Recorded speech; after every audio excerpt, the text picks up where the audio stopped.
Olá, aluno do primeiro ano do ensino médio, seja bem-vindo a mais uma aula interdisciplinar que nós preparamos para você com tanto carinho para a implementação do nosso currículo do Estado de Minas Gerais. Eu sou a professora Isabela, sou professora de Biologia e eu estou aqui com dois convidados muito especiais, a professora Suzana de Física, seja bem-vinda. Obrigada, Isabela. E o professor Leonardo Medeiros de Química, seja bem-vindo. Obrigado, Isabela. Bom, a aula de hoje é sobre Química da Vida 3, né? O que a gente vai fazer nessa aula? Vamos entender. Então, nós vamos analisar as diversas formas de manifestação da vida em seus diferentes níveis de organização, bem como as condições ambientais favoráveis e os limitantes a elas, com ou sem o uso de dispositivos e aplicativos digitais. Bom, antes de nós iniciarmos de fato a nossa aula, eu quero fazer um convite para vocês analisarem comigo uma linha do tempo. O que a gente já fez até aqui, né? De onde a gente vem, para onde que a gente vai? Então, eu quero convidar a professora Suzana para explicar o que a gente teve na aula que foi transmitida no dia 28. Suzana? Na aula do dia 28, nós fizemos alguns experimentos em laboratório para demonstrar algumas propriedades dos materiais. Por exemplo, a condutividade térmica, a condutividade elétrica, a maleabilidade, a ductibilidade, e nós relacionamos essas propriedades dos materiais com o tipo de ligação química ou interação intermolecular que ocorrem nesses materiais. Bom, e no dia 5 de maio, né, foi ao ar uma aula sobre a química da vida também. Tivemos dois blocos muito especiais em que a gente falou bastante sobre o nosso líquido da vida, que é a água, né, onde nós descrevemos as propriedades, fizemos várias experiências aqui na bancada e explicamos o porquê que a água é tão importante para os seres vivos, com base nessas propriedades físicas, nessas propriedades químicas. E por isso que a gente está dialogando aqui, os três professores desses três componentes curriculares com vocês, né? E no dia 19 de maio, eu gostaria que o professor Leonardo explicasse o que foi feito nessa aula. Sim, Isabela. No dia 19, nós vimos como que as moléculas interagem entre elas, né? E nós vimos que algumas forças que atuam ali, principalmente levando em consideração a diferença de eletronegatividade, o tipo de ligação, que eram a possibilidade de formar polos. Então nós tínhamos dipolo, dipolo induzido, dipolo permanente, vimos a ligação de hidrogênio e vimos também as polaridades das moléculas, como que essa polaridade ela influencia no arranjo espacial da molécula. Isso foi o conteúdo dessa nossa aula. Isso, então nós estamos tendo mais uma aula que faz parte dessa sequência de aulas, dessa sequência didática, em que há uma conexão, né, de conteúdos entre elas, de habilidades também. Então eu convido você que ainda não assistiu às outras aulas para poder assistir no nosso canal do YouTube, tá bom? E hoje o foco desta aula são sais minerais. Bom, os sais minerais são disponibilizados para o nosso organismo a partir da absorção intestinal e circulam pela corrente sanguínea até atingirem os órgãos-alvo. Eu gostaria de convidar vocês para uma experiência muito simples, tá? Bom, aqui a gente tem um becker com mais ou menos 200 ml de água, tá? E eu vou usar essa esponja, eu vou só afastar aqui para a gente não confundir, e eu vou usar essa esponja para mostrar para vocês o que acontece quando a gente insere essa esponja lá dentro da água, né? Então, a gente vê aqui, estou inserindo essa esponja, vou esperar alguns minutinhos, alguns segundos aqui, né? E essa esponja, ela representa um pouco da função do nosso intestino, tá? O nosso intestino é o principal órgão de absorção dos nutrientes que a gente ingere. E os sais minerais, eles são transportados para a nossa corrente sanguínea, principalmente junto com a água. Então, essa absorção, olha só, vou tirar aqui, vou fazer um pouquinho de bagunça, só para mostrar aqui. Agora, a gente tem um pouquinho menos do que 200 ml aqui nesse becker. Percebeu a diferença? Então, essa quantidade de água que estava aqui, veio para cá, representando, né, a nossa absorção intestinal dos sais minerais. Agora, por que que isso acontece, né? Os sais minerais normalmente estão presentes no nosso organismo na forma de íons, tá? Mas eles também podem estar presentes associados a moléculas orgânicas. E aí eu gostaria de convidar o professor Leonardo para explicar um pouco melhor para a gente o que são íons. Eu posso ao quadro? Claro. Aí? Vou trocar de lugar com você. Tá certo. Bom, eu vou usar aqui mesmo. Bom, pessoal, vamos imaginar aqui Que tal um esboço da tabela periódica? Posso fazer. Olha só, vamos imaginar aqui a nossa tabelinha periódica, né? E nós já vimos numa aula, inclusive, de tabela periódica, que temos uma região aqui, temos os chamados metais, né? Vou usar esses primeiros metais aqui. E essa outra região aqui, que a gente tem uns elementos chamados ametais. Então, por exemplo, o nosso sódio, um metal, por ele ser eletropositivo, quando ele, em reação, ele doa ou ele cede esse elétron de forma definitiva, ele passa a ficar com uma disposição de uma carga positiva.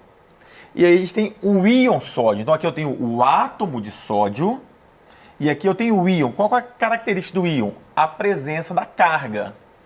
Esse íon positivo, a gente chama ele de cátion. Mas, por exemplo, eu posso ter aqui também o Cl, né? No caso aqui da molécula de cloro. E eu posso ter um íon cloro, um Cl-, tá? Esse é a característica do íon, a presença da carga. E esse íon negativo, ele tem um nome, chama ânion, tá? Então nós temos as formações dos íons, sendo positivos metais e negativos os ametais. Ok, professora?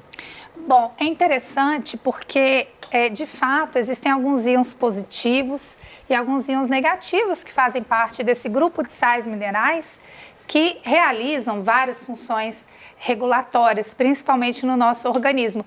O sódio é um exemplo, né, que é o Na+, e o Cl, que é o cloro, que é o Cl-, também fazem parte aí desse grupo de sais minerais, né? Bom, sais minerais são compostos inorgânicos, né? E como eu já falei, eles podem estar presentes no nosso organismo na forma de íons ou combinados com moléculas orgânicas. Atuam como reguladores do metabolismo, composição estrutural de órgãos e tecidos, composição química de fluidos intra- e extracelulares, tá?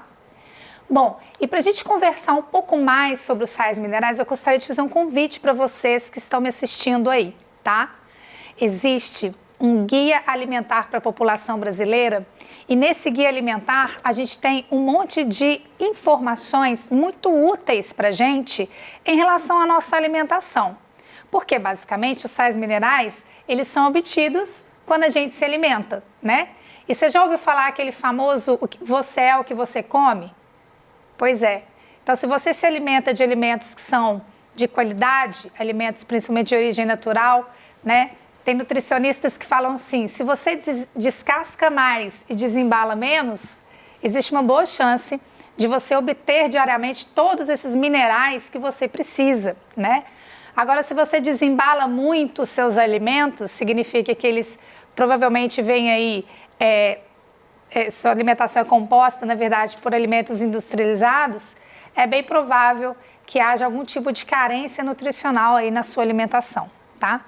Então, eu queria convidar vocês para explorarem esse material, que é o Guia Alimentar, acessando ele através desse QR Code aqui, tá? E nesse sentido, a gente tem dois tipos de alimentos que eu gostaria de explorar um pouco o conceito com vocês, que são os alimentos in natura, tá? E existem também os preparos realizados com esses alimentos, né?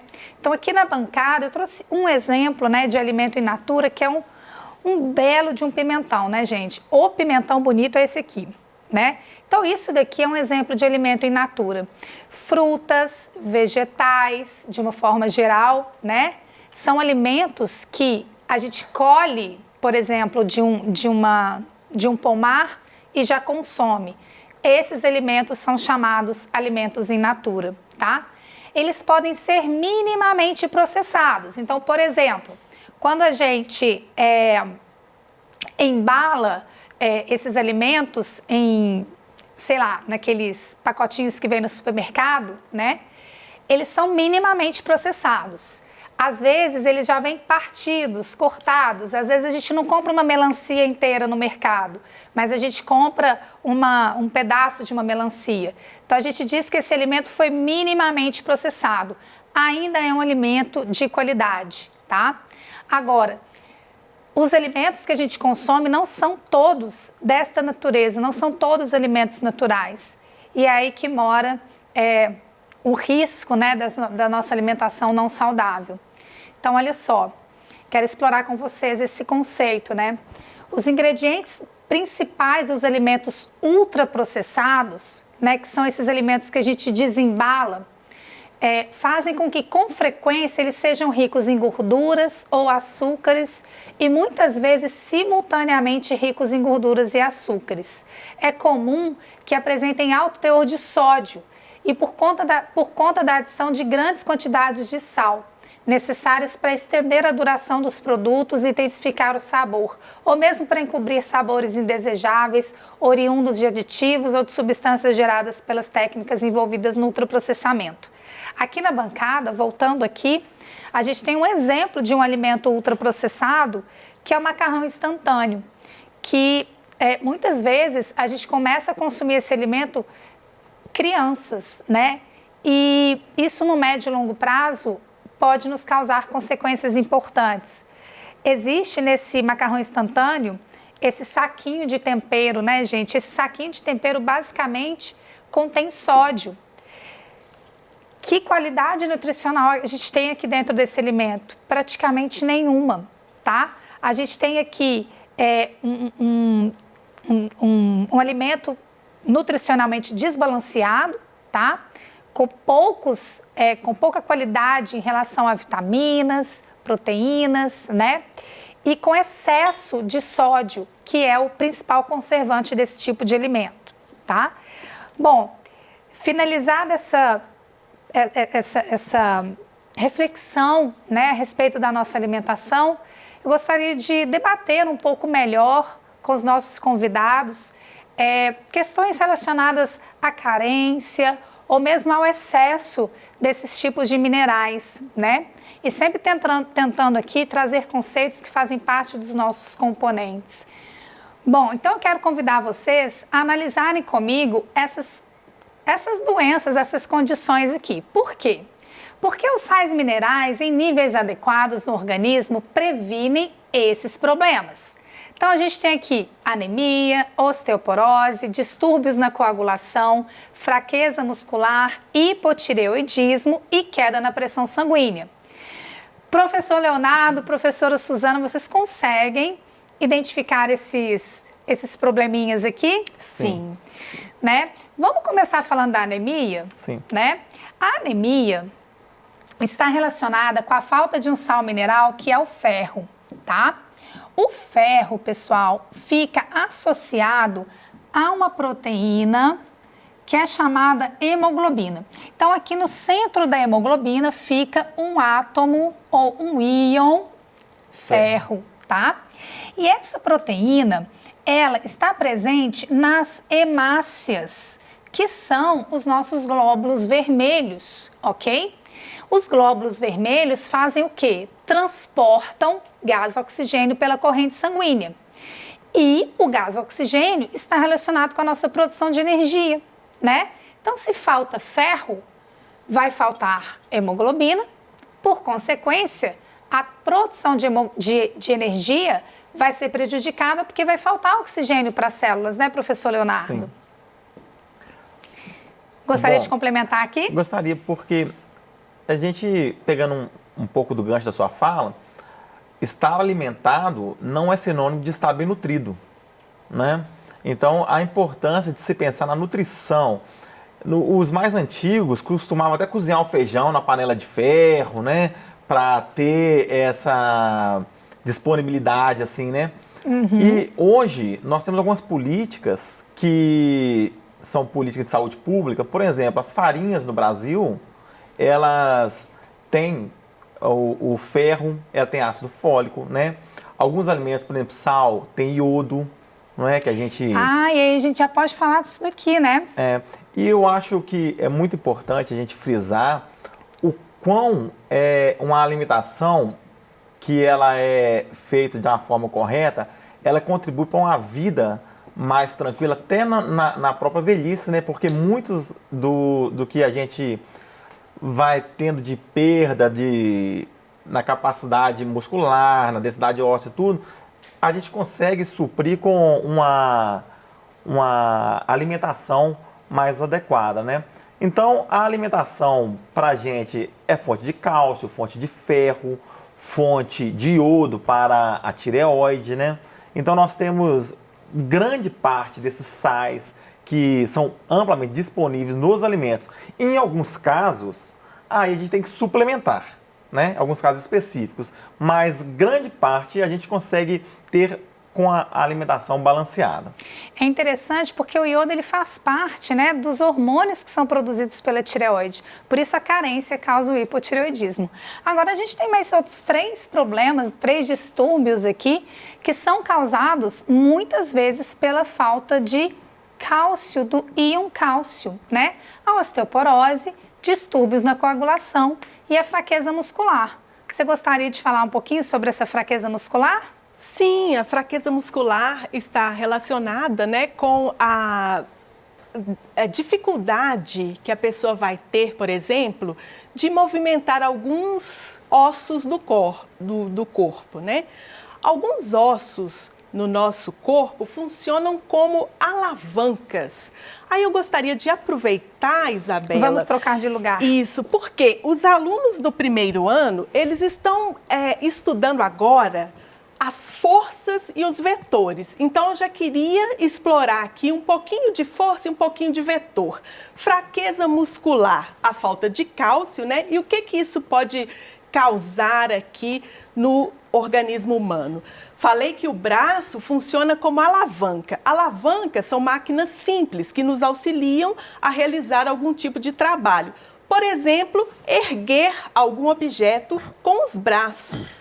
Então, o que acontece aqui? O objeto ele tem um peso. Então, já vou desenhar aqui o vetor da força peso. Uma ação gravitacional puxando esse corpo para baixo. Mas a pessoa precisa fazer uma força para levantar esse objeto. Essa força vem do músculo.